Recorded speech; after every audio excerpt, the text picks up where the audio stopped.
Mais c'est quoi ce truc dont tout le monde parle, le lunch lift? C'est quoi? C'est un effet bluff? C'est des promesses? C'est quoi cet effet buzz sur les fils tenseurs? Tout le monde en parle, mais qu'est-ce que c'est concrètement? C'est vraiment si simple que ça? Je pense que peu de personnes comprennent ce que c'est que la pose de fil tenseur. Aujourd'hui, on va tout décortiquer. Je vais vous expliquer exactement la différence entre les fils tenseurs résorbables et les fils tenseurs permanents, ceux qui marchent, ceux qui ne marchent pas. Et en plus, la petite surprise, c'est que j'ai eu l'immense privilège cette semaine d'accueillir un invité surprise, un invité mystère, un invité prestige. Alors bien sûr, je ne vais pas tout vous dévoiler. Je vous embarque avec moi et je vais tout vous expliquer sur les fils tenseurs. La chirurgie esthétique, fantasme, mythe et réalité. Et si on parlait enfin sans filtre? Bienvenue dans le podcast Derrière le masque. Dans ce podcast, je vous ouvre les portes du bloc opératoire, de mon cabinet et je vous embarque aussi avec moi dans le quotidien d'une maman chirurgienne. Ici, on parle technique, transformation, défis, réalité, passion, mais pas que. On va aussi parler des galères, des difficultés, des déceptions et tout ça loin des clichés. Vous êtes lycéenne? Vous êtes étudiante en médecine, vous êtes femme chirurgienne, vous êtes maman chir, vous êtes pleine d'ambition, pleine d'énergie et vous avez envie de mener tous les combats en même temps. Installez-vous, je vous embarque avec moi dans l'univers mystique, mythique et fascinant de la chirurgie esthétique et dans mon quotidien de maman chirurgienne. Est-ce que tu peux nous raconter une anecdote sur le fil ? Oui, j'ai une patiente qui était venue me voir à la consultation qui avait le mariage de son fils 3 mois plus tard. Et donc, elle me dit qu'elle a été chez un médecin se faire poser des fils, très bien, que ça avait pris 45 minutes, 1 heure. Bon, déjà là, je me dis, c'est un peu étonnant, mais pourquoi pas. Et qu'elle a fait le mariage de son fils après la pose de fil tenseur. Et puis, je lui demande, ok, très bien, mais combien de temps ça a tenu les fils tenseurs? Et évidemment, elle me dit 3 mois. Le temps du mariage et très peu de temps après, elle n'avait plus beaucoup d'effet de ces fils tenseurs. Alors ça, c'est une petite anecdote parce que c'est typiquement ce qui se passe quand on met des fils tenseurs qui ne sont pas efficaces. Et quand elle m'a raconté cette histoire, j'ai su à peu près quel fil elle avait eu. Parce que du coup, en fait, il y a des bons et il y a des mauvais fils. En fait, il n'y a pas de bons et de mauvais fils. Il y a des fils résorbables et des fils non résorbables. Et l'effet dans le temps est complètement différent. Et du coup, est-ce que tu peux nous expliquer justement la différence ? Oui, tout à fait. Il y a 2 catégories de fils. Donc, on a les fils résorbables et les fils non résorbables. Les fils non résorbables, on les appelle des fils permanents. Les fils résorbables, ils sont d'une composition différente. Donc, ils sont faits en caprolactone ou en acide polylactique. Alors que les fils non résorbables sont des fils permanents. Ça veut dire qu'ils ne se résorbent pas. Ça ne veut pas dire qu'ils sont dangereux. C'est juste que ce sont des fils qui ne se résorbent pas. Et ceux-là sont faits en polyester recouvert de silicone. Le silicone est tout à fait inoffensif pour le corps. Ces fils-là, ils ont pour dénominateur commun d'avoir des petites encres qui s'accrochent dans les tissus.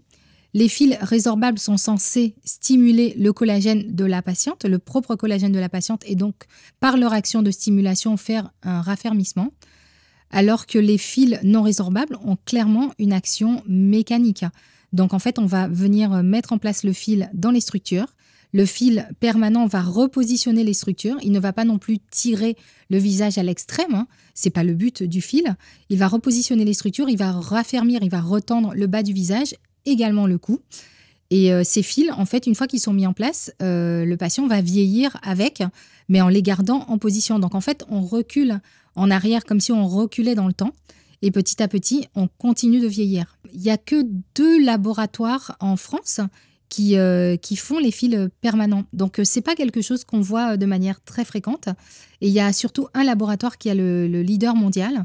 Donc, je crois qu'il faut faire très attention quand on met des fils. Tout dépend de l'effet qu'on attend à long terme, en fait, tout simplement. Moi, je suis contre la promesse qu'on donne aux patients sur la mise en place de fils résorbables, sur leur tenue. Mais ça, on en reparlera. Un fil résorbable aura un rôle que va jouer un fil résorbable de stimulation et un fil résorbable aura une action mécanique et n'aura pas du tout le même effet avec le temps. Donc ça veut dire que le fil permanent va rester à vie dans le corps et du coup, est-ce que c'est dangereux ? Alors, en fait, effectivement, le fil permanent va rester à vie dans le corps parce qu'il ne se résorbe pas. Mais en réalité, c'est un peu comme les fils qu'on utilise pour l'appendicite. Par exemple, vous faites une appendicectomie, on va vous mettre un petit fil autour du moignon de l'appendicite et ce fil ne va pas se résorber. Mais heureusement, j'ai envie de dire, parce que ce fil va rester à vie. Et comme ça, le petit bout de l'appendice qui a été resséqué va rester fermé pour toute la vie. De la même façon, quand on fait une rhinoplastie, on suture la pointe du nez avec des petits fils qui sont non résorbables. Et ces fils ne partent pas avec le temps, mais heureusement, parce que ça permet de soutenir l'architecture de la pointe. Donc, pareil avec les fils non résorbables, qu'on utilise d'ailleurs aussi dans les liftings. On utilise ces fils pour pouvoir accrocher les structures et pour pouvoir mettre en tension les structures. C'est un petit peu comme un lift en fait. Quand on fait un lifting avec les fils tenseurs permanents ou quand on fait une procédure de fil tenseur permanent avec de multiples fils dans le visage et dans le cou, finalement, on peut le comparer à un lifting. Ah oui, donc du coup, tu le compares à un lift alors? Oui, tout à fait. En tout cas, le geste n'est pas le même, mais on peut parler de lifting sans cicatrice, pour autant que le fil soit bien choisi. Pourquoi je le compare à un lift? Parce qu'il a de commun avec le lift qu'il a quand même une technicité chirurgicale. Ça veut dire qu'il est réservé aux chirurgiens, ce fil, en tout cas maintenant. Pourquoi? Parce qu'il est mis dans des structures particulières où il faut vraiment bien connaître son anatomie. Ce n'est pas un fil comme les fils résorbables qui sont mis de façon superficielle ou en sous-dermique pour pouvoir stimuler le collagène. Là, le fil permanent est mis dans un plan plus profond pour pouvoir aller tracter les structures. Donc oui, je le compare à un lift parce qu'il a aussi des effets à long terme, vraiment très comparables, en tout cas de ce que je vois et de mon expérience, comparables au lifting. Et donc, les effets à long terme sont plus durables que les fils résorbables? Ah oui, ça n'a rien à voir. C'est sûr qu'on n'est pas sur les 3 mois d'effet de ma patiente qui mariait son fils. Ça n'a rien à voir au niveau de la durabilité. Les fils résorbables ont une durée relativement courte. On promet une durée, un effet en tout cas à 1 an. Moi, je trouve qu'à donner un effet à 1 an, c'est pas suffisant. Alors que les fils permanents, il n'y a pas vraiment un effet. Ça veut dire qu'on va repartir en arrière avec le visage tel qu'on l'était il y a plusieurs années et on va continuer de vieillir avec le temps. Et donc là, l'effet, il est un petit peu comme un lifting de plusieurs années. Et justement, c'est quoi l'effet? C'est quoi les zones ciblées? Et c'est quoi les promesses versus la réalité? Les zones cibles pour les fils tenseurs, la plupart du temps, c'est les pommettes, un petit peu les pommettes, pour repositionner les pommettes, mais sans non plus les gonfler. C'est le bas du visage, l'ovale, et bien sûr le cou. Le cou, c'est vraiment l'indication, la zone qu'on veut le plus corriger avec les fils tenseurs. Raison pour laquelle, quand on fait une mise en place de fil tenseur, une pose, on va vraiment cibler ces 3 zones.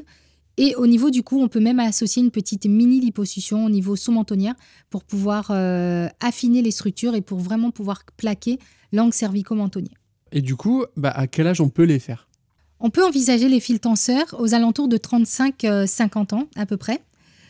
Typiquement, ça va être chez les patientes en quête en quête de résultats naturels sans éviction sociale. Et les fils tenseurs, on ne peut pas les faire à tout le monde aussi. Il y a des indications qui sont bien précises. Et c'est plutôt indiqué pour les patientes qui ont un relâchement léger à modéré. Si on a un relâchement complet des bajoux, et là où il y a une indication de lifting, pourquoi? Parce que dès qu'on va remettre en tension les structures, il y aura un excès de peau ici. Donc comme un petit accordéon qu'on ne pourra pas gérer. Là, il y a une indication chirurgicale d'enlever un petit bout. Donc là, ça dépasse l'indication des fils tenseurs. Donc c'est vraiment pour les relâchements légers à modérés. Et justement, est-ce que ça fait mal? Alors le geste se fait sous anesthésie locale. C'est pas un geste qui est anodin, c'est un geste qui est assez puissant et qui est bien maîtrisé. Et sur le moment, au moment où l'anesthésie locale est faite, on ressent une petite piqûre, mais l'anesthésie est faite au moyen d'une fine canule. Donc l'anesthésie ne fait pas mal. Et puis pendant tout le geste, évidemment, la patiente ne ressentira rien parce que c'est fait aussi sous anesthésie locale. La mini liposuction sous-mentonnière, lorsqu'elle est faite, elle est aussi faite sous anesthésie locale, donc pas de douleur. Et on ressent une gêne, en tout cas une tension au niveau du cou pendant 4-5 jours qui suivent le geste. Et aussi une petite tension au niveau de l'avant du crâne parce que les fils sont rentrés ici au niveau des cheveux. Donc c'est cette petite gêne qu'on ressent, notamment quand on se couche sur le côté. Et derrière ça, est-ce qu'il y a des cicatrices? Eh bien non, il n'y a pas de cicatrice parce que le fil il est tunnelisé avec un petit passe-fil. Donc, les seules cicatrices qu'on puisse voir, c'est une petite cicatrice ici au niveau du sous-menton lorsqu'on fait une liposuction. On met un petit point de suture qui est enlevé à 1 semaine, donc la cicatrice ne se voit absolument pas. Sinon, il n'y a pas de cicatrice. Et justement, comment ça se passe l'après? Il y a une éviction? Alors, l'éviction sociale, oui, on recommande aux patientes de rester à la maison 1 semaine à peu près. Pourquoi? Parce que juste après la mise en place des fils tenseurs, on est quand même assez œdémacié. Tout simplement parce qu'on a fait quelque chose sur le visage. Donc, le simple fait de l'avoir touché fait qu'il peut y avoir un petit peu d'œdème. Il n'y a bizarrement pas de bleu, mais c'est normal parce qu'on ne franchit pas des veines et des structures vasculaires. Donc, ça ne saigne pas quand on met les fils tenseurs. On a juste vraiment de l'œdème. Ensuite, au niveau éviction sociale, on a un petit pansement qui est mis sur les petits points d'entrée et de sortie d'aiguille. Et à partir de la 2e semaine, on peut avoir une vis sociale à peu près normale. Justement, est-ce qu'il y a d'après des effets secondaires comme des vagues, des fossettes ou des fils visibles d'ailleurs? Alors non, ça au contraire, lorsqu'on met les fils tenseurs permanents, à la fin de la pose, il doit y avoir aucune fossette, il faut qu'il y ait aucune vague, il faut que les fils soient mis en position et placés sous la peau de façon définitive. D'ailleurs, à la fin du geste, on a un ajustement qu'on fait avec la patiente juste avant de la libérer. Notamment, on ajuste les petites ancres qui ont tenu les filles quand elles étaient en position allongée. Et c'est à ce moment-là qu'on calibre la tension sur les fils tenseurs. Donc, si on a une fossette ou si on a une vague, il faut de suite la régler. Ou alors, il faut reposer le fil tout simplement. C'est complètement différent des fils tenseurs résorbables où on peut avoir des petites fossettes et qu'en général, on dit qu'ils peuvent disparaître avec le temps. C'est une technique qui est complètement différente. Et en fait, on est dans un plan un peu plus profond. Donc, ça évite justement ce côté irrégularité et qui ne doit pas arriver dans tous les cas. Et fils tenseurs et réseaux sociaux, il y a un fantasme du avant-après qu'on voit. En fait, c'est quoi la vérité? Alors ça, c'est une très bonne question. C'est un gros souci. Quand on regarde les comptes des personnes qui posent des fils, vous remarquerez que souvent, on voit les photos immédiatement après. Immédiatement après, c'est toujours joli. Il faudrait arriver à voir les photos à 1 an ou 2 ans post-opératoire. Et c'est là qu'on verrait s'il y a une action et s'il y a une efficacité du fil. Mais évidemment, ça, c'est des résultats que souvent, on ne voit pas. Donc, bien regarder dans les publications de quand date la photo, tout simplement. Et encore moins se fier aux photos qui sont prises immédiatement sur le fauteuil de la salle d'opération ou sur le fauteuil du médecin, parce qu'on voit beaucoup de résultats où en immédiat on voit même le petit pansement qui est mis en place. Si le petit pansement est encore là, ça veut dire qu'on est à moins d'1 semaine de la pose de fil, donc forcément le résultat c'est le moment où il est le mieux parce qu'il y a l'œdème, tous les tissus sont tendus. Donc toujours bien regarder s'il y a des petits pansements et si la date figure sur la photo qui a été prise ce jour-là. L'autre chose, c'est qu'il faut se méfier des angles des photos, il faut se méfier des filtres, il faut se méfier de la génération Snapchat, il faut se méfier de tout ça parce qu'évidemment, toutes ces petites triches permettent d'avoir des résultats qui sont meilleurs. Donc, il faut vraiment faire très attention à tout ça. Et effectivement, c'est un vrai souci avec les réseaux sociaux qui popularisent les fils tenseurs qu'on voit partout, qu'on voit chez les stars aussi. Il faut savoir quel fil tenseur on met et il faut savoir mettre les bons fils tenseurs. C'est un peu comme le syndrome Cendrillon, finalement. C'est très joli le soir, mais après, qu'est-ce qui se passe? Et justement, est-ce que toi, tu en poses? Oui, j'en pose, mais je ne les mets pas chez tout le monde. Il faut avoir une bonne indication. Je crois savoir que tu as un invité mystère cette semaine à ton cabinet. Qui est-ce? Est-ce que c'est un secret? Oui, c'est un secret. Je ne peux pas vous dévoiler tous mes projets quand même. Vous allez vite le savoir. Et est-ce que tu peux nous raconter ce qui s'est passé? Alors, je vais vous raconter un tout petit bout de ce qui s'est passé.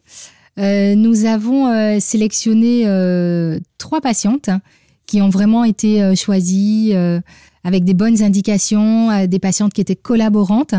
Et ce jour-là, on leur a posé à mon cabinet des fils tenseurs. Et je ne peux pas vous en dire plus. Ça sent le projet, ça. Tu peux nous en dire plus? Alors, je ne peux pas tout dévoiler encore une fois, mais oui, on a beaucoup de projets. Ça fait 2-3 ans même qu'on en parle. Ça fait 3 ans qu'on mûrit un projet qui à coup sûr va être extraordinaire. Mais ce que je peux vous dire, c'est qu'il y aura pas mal de changements au cabinet et que ça va être super. Et on va vous dévoiler ça petit à petit. Et ce que je peux aussi vous dire, c'est qu'il y aura beaucoup de voyages et on va faire parler du fil tenseur de façon internationale. Ça, je peux déjà vous le dire. Ok, et donc en résumé, est-ce que tu peux nous dire qui sont les bonnes candidates et celles qui ne correspondent pas, justement? Alors, la bonne candidate, c'est la patiente qui aura un relâchement léger à modéré. C'est la patiente qui sera collaborante, qui va comprendre ce que c'est un fil tenseur, qui n'aura pas des attentes non réalistes. Ça, c'est vraiment la bonne candidate. Finalement, on peut mettre des fils tenseurs permanents chez quasi tout le monde, pour autant que l'indication soit bien posée. Et justement, pour les contre-indications, ça sera la patiente qui est trop maigre, donc avec une épaisseur de peau trop fine. C'est la patiente qui est trop sportive, avec également, pourquoi trop sportive? Parce que justement, elle aura un derme très atrophié. La patiente qui aura un relâchement trop important, ça ne sera pas une bonne candidate. Et enfin, la patiente qui aura déjà eu des injections de quelque chose, d'un produit injectable permanent en dessous de la peau. Là, ça sera difficile de passer les fils, donc ça ne sera pas une bonne candidate. Mais globalement, il y a beaucoup d'indications pour mettre des fils tenseurs permanents. Et donc, comment on fait pour savoir si on est candidat et quel type de fil sur nous si on est intéressé? Eh bien, tout simplement, le plus simple, c'est de passer par la préconsultation en ligne. Donc, les coordonnées, je vais vous les mettre dans la petite barre d'infos. Donc, c'est www.maconsultationesthétique.com. Et il suffit de chercher fil tenseur. Il faut rentrer l'intitulé et ensuite taper mon nom, Thalia Marival. Ou sinon, le mieux, c'est de passer tout simplement par le secrétariat. Les filles vous expliqueront exactement comment faire pour arriver à avoir un avis. Le plus simple, c'est de voir déjà des photos, de savoir si le relâchement n'est pas trop important, avoir l'historique aussi de la patiente, c'est important. Bien sûr, ses antécédents, si elle prend des médicaments, etc. Et puis, quel fil mettre? Moi, encore une fois, je ne suis pas pour... je suis complètement contre le fait de tenir des promesses qu'on ne va pas pouvoir honorer. La promesse de mettre un fil qui va tenir longtemps alors que c'est un fil qui n'a pas pour but de faire une action mécanique ou de retendre les tissus n'a pas de sens. Donc ça, c'est quelque chose que je ne proposerai pas dans tous les cas. Et c'est en ça qu'à ce moment-là, je serai capable de vous dire s'il y a une indication ou pas et quel type de fil mettre et à quels endroits dans le visage. Et bien sûr, si on fait le visage et le cou ou uniquement le visage. Donc le mieux, c'est de passer par la préconsultation en ligne. Merci d'avoir écouté ce nouvel épisode du podcast Derrière le masque. Si l'épisode vous a plu, abonnez-vous pour ne rien manquer et partagez-le à celles et ceux qui pourraient être inspirés. Si vous avez envie de prolonger la discussion, retrouvez-moi sur les réseaux sociaux, sur Facebook et sur Instagram, Dr Marival. Pour les avis médicaux, c'est via la préconsultation en ligne www.maconsultationesthétique.com, MCE. Je vous mets le lien en description. Un immense merci à ma partenaire de toujours, Uniskin Biarritz, et à très vite pour une nouvelle plongée au cœur de la chirurgie esthétique.